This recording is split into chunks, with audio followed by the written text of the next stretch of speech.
The Whispering Drum. I remember the day the drum spoke. Not with words, but with truth. It was the day everything changed. I was just a boy when I first heard the drum. It was late at night, and the village was quiet.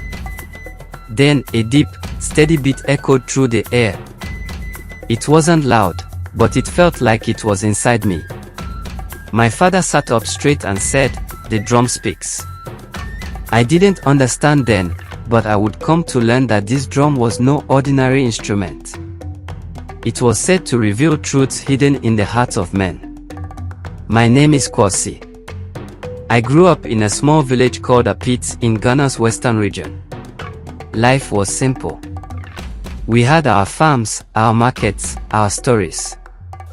But there was one story that everyone knew, the story of the Kofi's magical drum. The drum came to our village with a traveler named Kofi. He was a quiet man with kind eyes. He said he had found the drum in the forest, lying beside an old tree. No one knew where it came from, but Kofi believed it was meant to be shared. He placed the drum in the village square and invited anyone to play it. "Let the drum speak," he said. The first to play the drum was one of our chiefs, a cabinet member of our king, Nana Kwame. He struck it once, and the sound was deep and clear.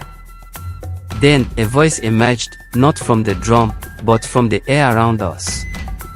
"Nana Kwame has taken more than his share," it said. Gasps filled the square. The chief's face turned pale. He had been secretly hoarding food during the drought. The drum had revealed his secret. The village was in shock. Some were angry, others afraid. But Nana Kwame stepped forward and admitted his wrongdoing. He apologized and promised to make amends. From that day, the drum became a tool for truth. People came forward to confess their secrets, seeking forgiveness and healing. They said the drum could produce food and drink when beaten by one whose heart is generous and pure from greed. The king used it to feed our people and even to make peace with enemies.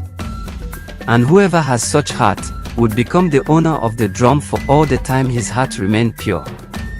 So, Kofi, having learnt about the king's good heart, invited him to beat the drum. But there was a rule, Kofi said: if the owner stepped over a stick or a fallen tree, the drum would bring misfortune instead of blessings. I never believed the story. It sounded like one of those tales elders told to keep children in line.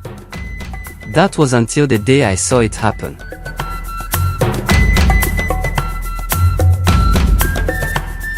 It was during the annual festival.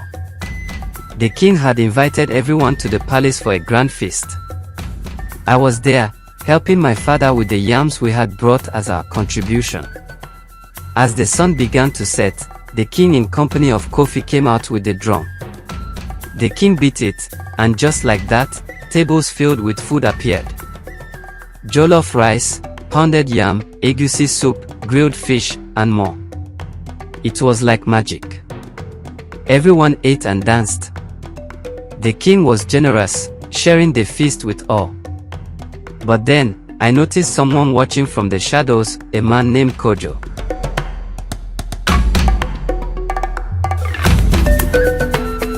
Kojo was known in our village as a cunning man. He always had schemes and was never satisfied with what he had. That night, his eyes were fixed on the drum. After that day, the drum was called the king's drum. A few days later, rumors spread that the drum was missing. The king was furious but said little. Life went on, but the village felt different. Kofi, on the other hand, said that the drum would fight its own battle. Then, one day, whispers began about Kojo hosting feasts at his compound.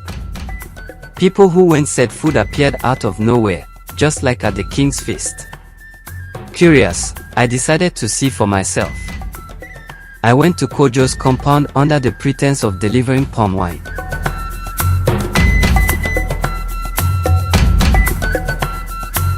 There, I saw it, the king's drum. Kojo beat it, and food appeared. He laughed, boasting about his newfound wealth. But he didn't share like the king did. Only his close friends and those who brought him gifts were allowed to eat. I knew this wouldn't end well. One evening, as I was returning from the farm, I saw Kojo stumbling home, drunk. He tripped over a stick on the path but paid it no mind. The next day, he invited the entire village for a feast. People came, eager to taste the magical food. Kojo beat the drum, expecting the usual abundance. But instead, men with sticks and whips appeared, chasing and beating everyone. Chaos ensued. People ran, screaming. I managed to escape, but many were injured. Kojo tried to beat the drum again, hoping to reverse the curse, but more men appeared, beating him mercilessly. After that day, Kojo disappeared. Some say he fled the village, others believe he went mad. The drum was returned to Kofi, and he placed it at the village square. Kofi warned that the drum must not be used for selfish reasons.